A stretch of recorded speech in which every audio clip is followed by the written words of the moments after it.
Assalamualaikum warahmatullahi wabarakatuh.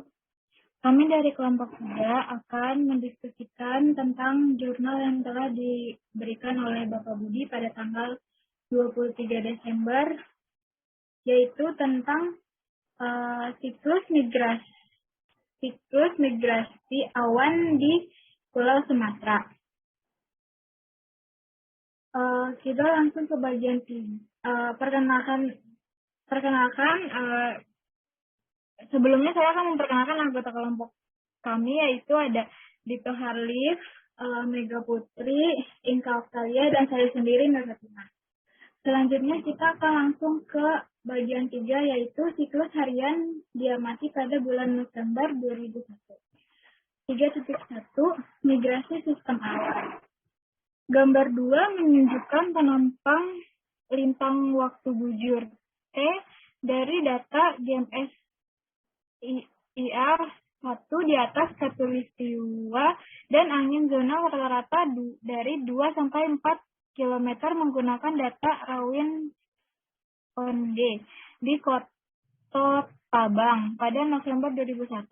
Selama periode ini, 3 kluster awan super ditandai dengan setengah lingkaran dengan waktu timbangan yang melebihi beberapa hari melewati Pulau Sumatera. Angin zona di bola truf di bawah Kota Tabang bervarian dengan berlalunya 3 gugus awan super. Rem 3 sampai 10 November, kluster awan super bergerak ke arah timur dan kluster awan dengan skala waktu lebih pendek dari beberapa hari disebarkan ke arah barat antara 11 sampai 18 November dan 22 sampai 30 November. 2 kluster super cold lainnya melintas ke arah timur Pulau Sumatera. Gugus dengan skala waktu yang lebih pendek bergerak ke timur 100 bujur timur di atas daratan super Sumatera pada tanggal 4, 6, 7, 12, 19, 25, dan 29 November. Siklus diurnal aktivitas konveksi di Pulau Sumatera pada bulan November 2001 tidak dianalisis. Gambar 3 menunjukkan warna distribusi horizontal frekuensi kejadian untuk awan dalam sampingnya di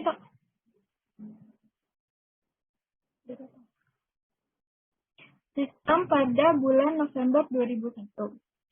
Konveksi berkembang di atas dan di sisi barat Kabupaten Pegunungan Pulau Sumatera pada sore hari, yaitu 15 Local Standard Time.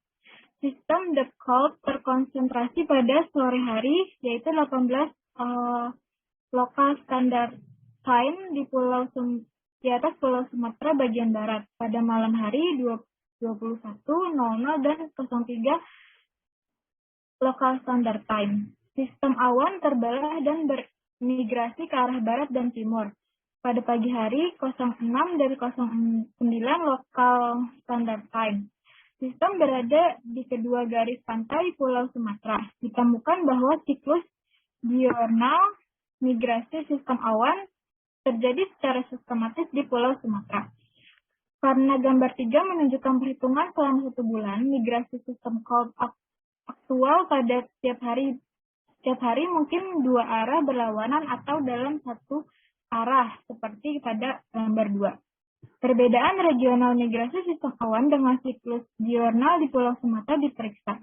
Gambar 4 menunjukkan penampang lintang waktu bujur A sepanjang 5 baris yang ditentukan dalam sub bagian 2.1.d dan ditunjukkan pada gambar 1. Konveksi terutama aktif di sepanjang DD dan EE. A mencapai puncaknya pada sore hari di daerah pegunungan sekitar pukul 17 Local Standard Time, kecuali pada DD dan EE, di mana puncaknya muncul di dekat 20 Local Standard Time. Sepanjang AA dan BB, migrasi ke barat dimulai tepat setelah puncak, yaitu 17 Local Standard Time. Dan migrasi ke timur dimulai sekitar 23 local standard time. Sepanjang CC, DD, dan EE, migrasi ke barat dan timur dimulai hampir bersamaan setelah puncak, yaitu 17 local standard time di CC dan 20 local standard time di DD, dan EE tabel 1 menunjukkan kecepatan dan jarak migrasi untuk sistem cold di sepanjang setiap penampang. Dihitung menggunakan teknik kuadrat kecil dengan menelusuri suatu puncak dari awal di dalam pegunungan sampai berhenti AR menghilang. Sepanjang BB dan DD, kecepatan dan jarak migrasi untuk migrasi ke barat melebihi untuk migrasi ke timur. Sedangkan di sepanjang AA, CC, dan nilai migrasi EE ke arah barat lebih kecil dan nilai migrasi ke arah timur. Kami menemukan bahwa jarak migrasi ke arah timur di sepanjang AA, BB, dan CC yaitu 200-300 km. Lebih kecil daripada di sepanjang DD dan EE, 400-500 km. Perlu dicatat bahwa Semenanjung Malaya keluar di arah timur dari 3 persimpangan sebelumnya, sedangkan hanya permukaan sen yang ada di 2 penampang terakhir. Selanjutnya akan dilanjutkan oleh Dito Merli. Analisis panjang CC yang melewati kota Sabang menunjukkan migrasi sistem awan sistem awan ke barat dalam 7 hari. Ada 3, 4, 8, 11, 14, 17, dan 18 November. Dan baik ke arah barat maupun ke arah timur.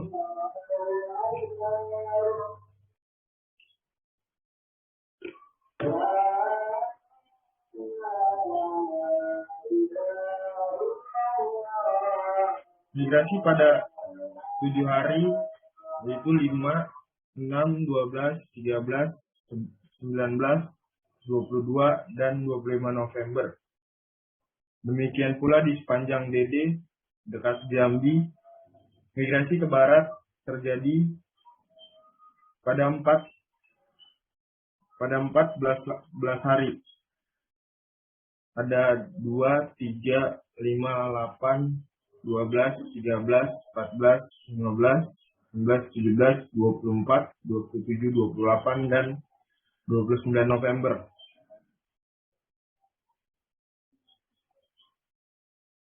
Dan baik ke arah barat maupun ke arah timur. Migrasi ke arah timur terjadi pada 8 hari, yaitu 4, 6, 10, 11, 19, 21, 23, dan 25 November. Di sepanjang kedua jalur, migrasi ke timur saja tidak diamati dalam periode analisis ini. Dan di 3.2 perbandingan dengan variasi angin. Sebagian ini mempertimbangkan variasi angin pada skala yang lebih besar dan lebih kecil selama periode yang sama dengan kami di sebagian sebelumnya. Adalah penampang vertikal zonal angin horizontal dan kelembaban relatif rata-rata selama 12 UTC selama November 2001 di atas khatulistiwa. Tidak ada November adalah musim hujan di bagian tengah, bagian khatulistiwa Sumatera, tapi tidak di bagian lain.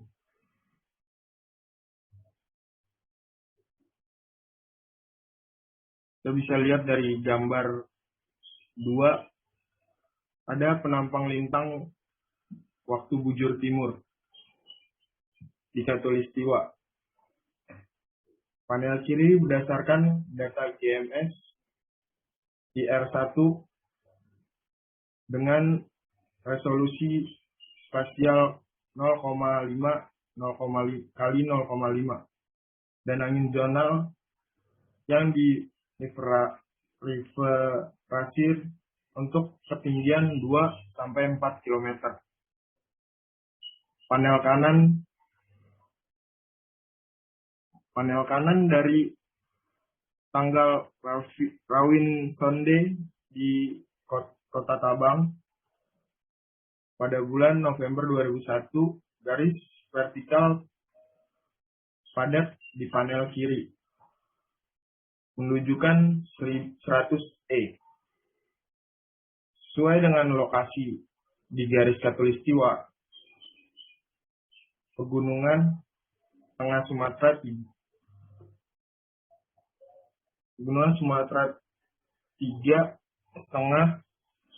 lingkaran menunjukkan gugusan awan super melewati Pulau Sumatera selama November 2001. 2 titik setengah lingkaran pada tanggal 7 dan 29 November di panel kiri mewakili garis sistem awan ke arah barat atau ke timur.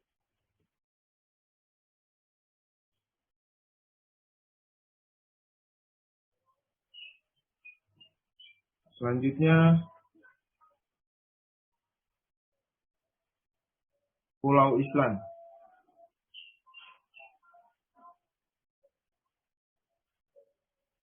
Hamada 2003. Jadi kelembaban relatif tinggi di seluruh troposfer di atas wilayah longitudinal yang sesuai fakta bahwa kelembaban sangat tinggi di daratan. Sampai troposfer atas berarti bahwa konveksi di atas daratan aktif. Di khatulistiwa, angin barat terjadi di bawah 600 HPA dan angin timur di atas 500 HPA. Dari gambar ketiga ini, distribusi horizontal A untuk sistem awan dalam suhu puncak awan 230 K pada setiap piksel dan waktu setiap 3 jam di atas Pulau Sumatera dan sekitarnya pada bulan November 2001. Didefinisikan oleh persamaan 1 disajikan dalam teks. Selanjutnya bisa dibacakan.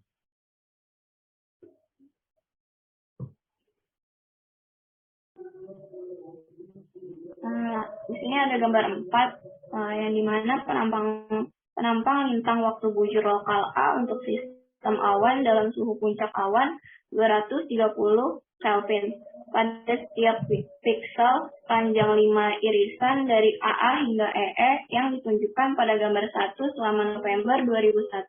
Padatan vertikal dan garis putus-putus mewakili lokasi pantai Sumatera dan pulau-pulau lainnya dan masing-masing 500 meter dari permukaan laut. Pada tabel 1, jarak dan kecepatan migrasi untuk sistem awan dalam suhu puncak awan 230 Kelvin di sepanjang setiap penampang di Pulau Sumatera pada bulan November 2001. Lalu di gambar 5, rata-rata penampang vertikal zonal berumur untuk angin horizontal panah ke atas menunjukkan ke utara, dan kelembapan relatif atau daerah yang diarsir melebihi 60%. Di khatulistiwa pada 12 UTC atau 19 local standard time di atas daratan Sumatera. Pada bulan November 2001, berdasarkan tanggal dari kumpulan data analisis ulang objektif NCEP dan NCAR telah dipakai. Garis padat mewakili pesisir Pulau Sumatera. Lalu Di gambar 6 menunjukkan variasi harian rata-rata angin zonal yang diamati dengan IAR dan Rain Sanders dari 1 sampai 28 November di Kota Tabang. Data EAR dirata-ratakan setiap 1 jam sebelum mengambil rata-rata 28 hari. Rata-rata EAR dan Rain Sanders sangat mirip meskipun resolusi waktu data Rain 6 jam jauh lebih rendah daripada EAR 1 jam. Ada angin barat atau timur di bawah di atas 7 km dan angin barat lemah atau kuat sekitar 13 long standard time atau 19 long standard time. Data Rain Sanders dapat secara akurat mengungkapkan karakteristik variasi di diurnal angin zonal, setidaknya untuk tujuan penelitian ini. Struktur angin latar belakang dengan angin baratan timur laut di bawah di atas 6 sampai 7 km sepanjang hari juga dikonfirmasi oleh Rain Sanders yang diluncurkan di Jambi dari 1 sampai 28 November seperti yang ditunjukkan pada profil vertikal rata-rata pada gambar 7. Selanjutnya bisa dijelaskan oleh Mega.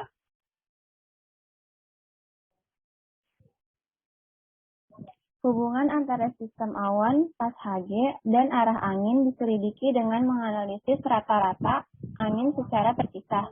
Untuk setiap arah migrasi gugus awan,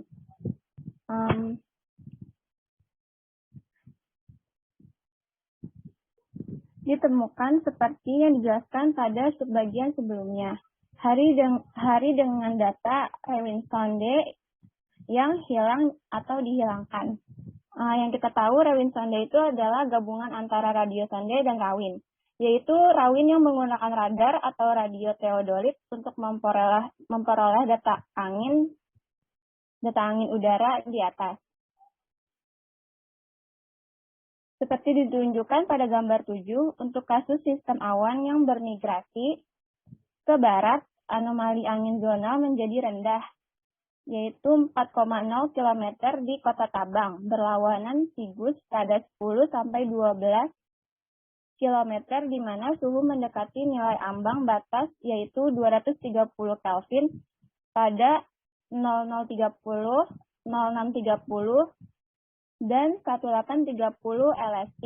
LST itu local standard time atau waktu standar tempat.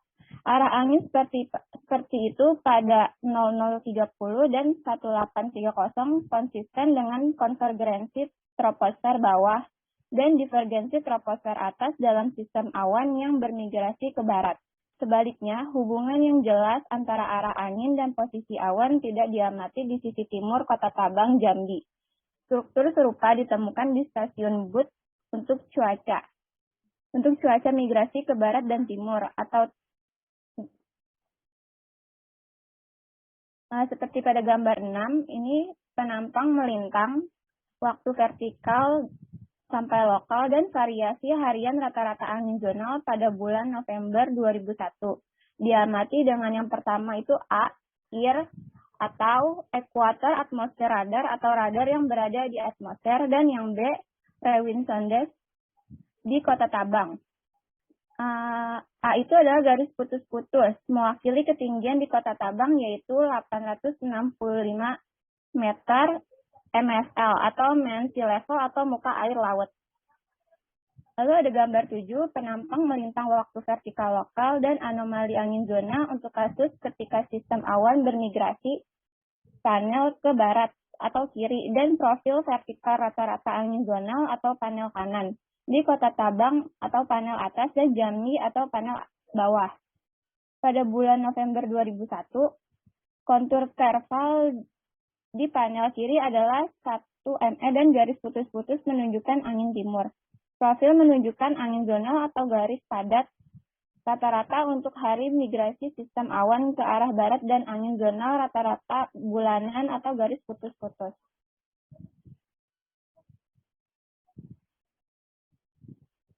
Sekian penjelasan dari saya.